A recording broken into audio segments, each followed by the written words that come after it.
Well, hello, folks out there in YouTube land. Got a big show lined up for you. Let's get right on into it. All right, yeah. Will lessons be learned from what happened this last week? It was a absolute nightmare between Nico, SHEDEUR, all of that. We've also got Tom Mars getting involved, and he has called out both Nico and Madden, which is kind of interesting because Arkansas hired him. What's going on with the Nico thing? Then we also need to talk about Bill Bellichick. He looks to me like he may be in a spot of trouble. He and his 24-year-old girlfriend. But let's get into this whole thing with SHEDEUR, Nico, and all of that. Now, unless you've been living under a rock the last couple of weeks, it's been crazy between the NFL draft drop of SHEDEUR and then, of course, the whole Nico saga and his brother Madden and all them going to UCLA, basically taking their contract and ripping it up, for the lack of a better way of describing it. And Tom Mars has been brought in by Arkansas to deal with the Madden issue. And I'm wondering if he isn't going to get pulled into the Tennessee Nico thing as well, because let me show you this. If you don't know who Tom Mars is, he's an attorney that has been heavily involved in all these NCAA lawsuits for years and years. So he's somebody you go to when you're not kidding around. And as you can see right here, he said, the situation with Nico and Madden IAMALEAVA may be the last straw for schools and donors in the Wild West era of college sports. To use a fitting analogy, you'd have to go back to Jesse and Frank James to find two brothers who ran off with such a huge sum of undeserved money. Talking about getting called out. I mean, that's as rough as it gets from an attorney. And let's see what else he said. The combined effect of these two brothers' decisions may have brought us to the moment where the best leaders in college sports have a chance to remind us that principles of integrity and accountability stand above all else. He called it a tipping point.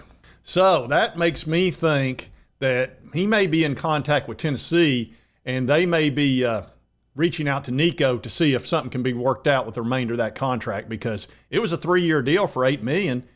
He did 2 years of it, took his money, and then left right when really he would have been the most valuable for Tennessee.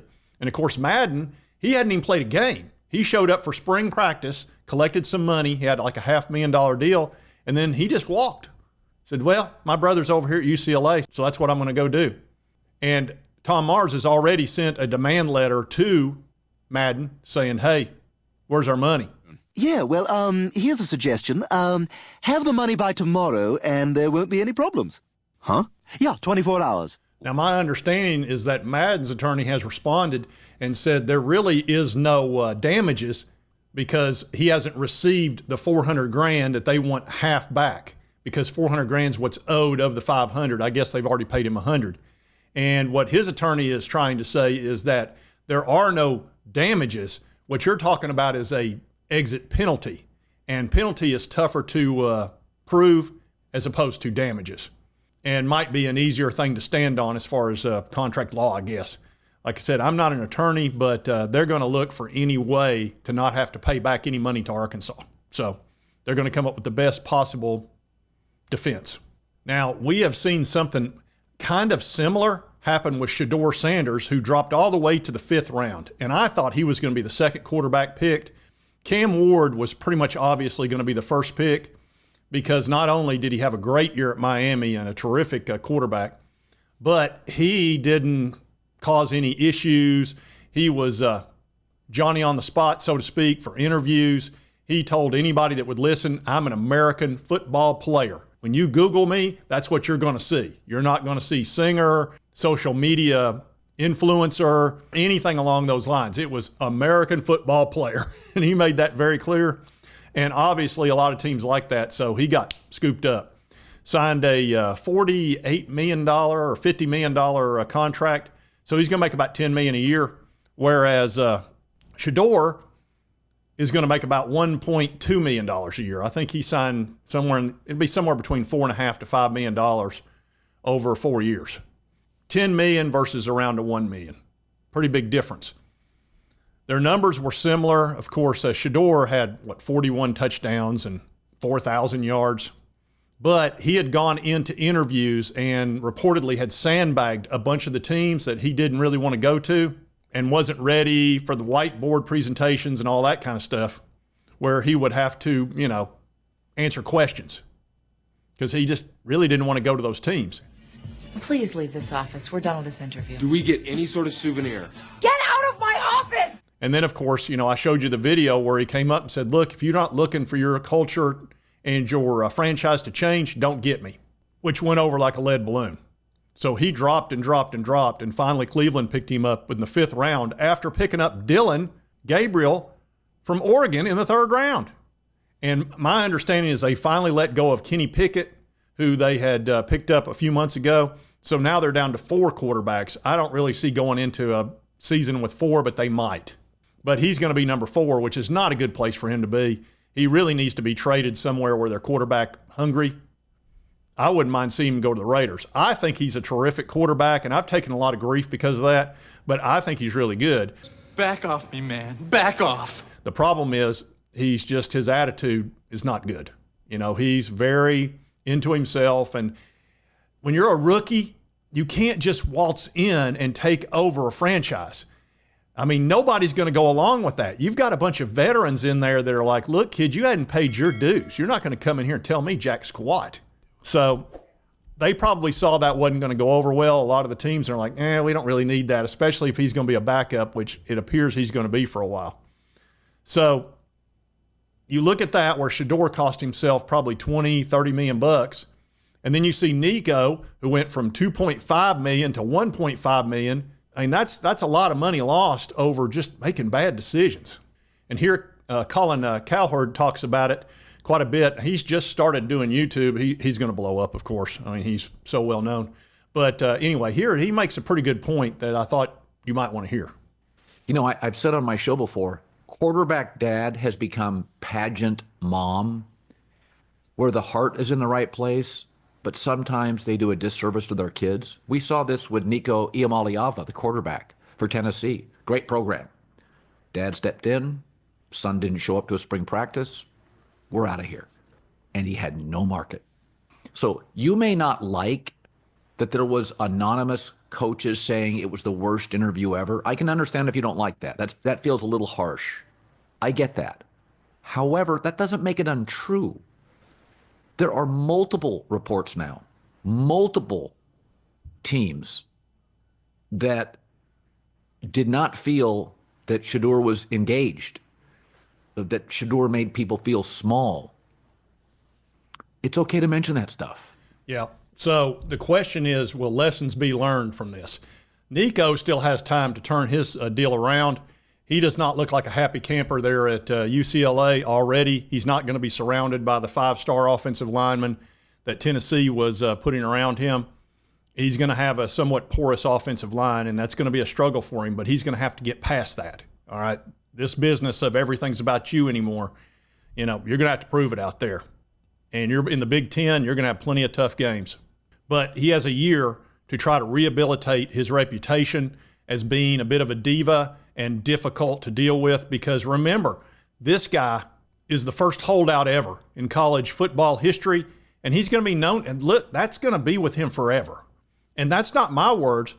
That's Cam Newton's words, who knows a little something about these things. Whoever gave him the advice to sit out killed that kid. Regardless of how you bounce back from this, You will be the example. Yeah, so you might want to hear that. But he does have a year to really show some, you know, improvement, and he'll be in a offense that he's happy with, I guess, because he didn't like Tennessee's offense reportedly, but what he really wanted was $4 million, and he thought he could go out and get it, and that didn't happen. That was just some extremely bad advice, and then he got butt hurt because somebody, you know, leaked out something to Pete Nakos, and they flipped out over it, and he made an emotional decision, and it was a bad one. So he's got a year to get ready for the NFL draft. And he's a good enough athlete to where if he has some decent numbers, he'll get picked up. But when he goes in there, they're going to be asking him the questions of what happened at Tennessee. Are you going to hold out on us? Are you going to be a problem? Are we going to be dealing with your team? Or are you going to be a professional athlete? Which is it? Because if you've got that in the back of your head, there's going to be a bunch of really good quarterbacks next year in the draft. You know, you can go with an Arch Manning, or you can go with a John Mateer, or those types of guys who are probably not going to be holding out and being difficult to deal with. and have a team of advisors that are going to give them what I think is poor advice. So I think SHEDEUR is going to go in and be probably a lot easier to work with than he would have been had he been a first-round pick. So probably we'll learn some lessons there. Nico, he seems like a decent dude. So I think he'll learn from this. He looks a little bit chastened to me based on the pictures that I've seen. You know, he's not out there on social media running his jaw. And then the whole deal with Tom Mars, don't be shocked if Tennessee doesn't contact him and say, hey, put us on the list, because something's got to be done. You cannot have athletes holding universities beholden to them of, hey, you better honor your contract, but if I want to leave, I can just leave. We can't have that. So you're going to have some schools step up and say, I'm going to put a stop to this crap. And if it's Arkansas and Tennessee, I'm good with that. A year ago, I'd have said, let it go. No more, because you're going to have this happen over and over and over, and they're going to keep hitting you up for more money. This thing is a freaking mess. That's all it is. And with these contracts being one-sided, completely one-sided, we're never going to have any consistency as far as athletes, because they can just leave after 2 weeks. But if they stay, you better pay them every dime, or they're going to sue the crap out of you. So it may have to go both ways for a while. Anyway, I think there'll be some lessons learned on this. And both of these quarterbacks, well, actually all three, including Madden, just play well, man. Just play well. And don't cause a stink where you're at. And things will work out for you. SHEDEUR, look, the big money's in the second contract. So if he finally gets on the field in a year or two and starts really flashing, that's where the big money will come. He'll get the $25 million a year type thing. The first contract's not where the huge money is. You can ask Mahomes about that, or really any of the guys. Anyway, now let's talk about this craziness with Bill Bellichick. Jordan was a constant presence during our interview. You have Jordan right over there.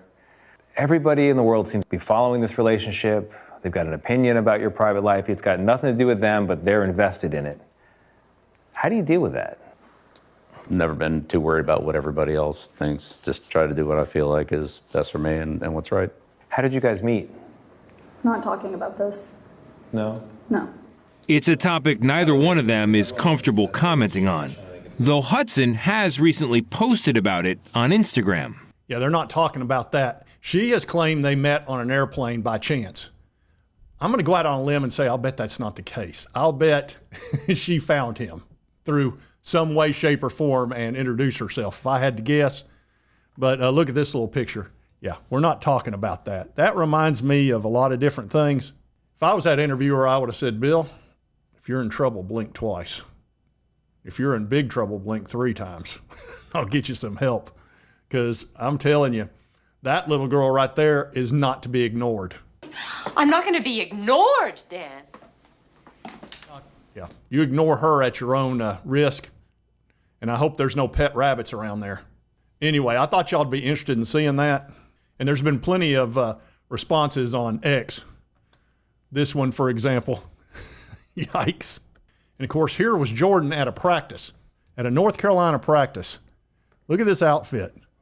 Yeah, that's your normal practice outfit right there, if I ever saw one. There she is. Now, Bill, take care of this, take care of that. Oh, God.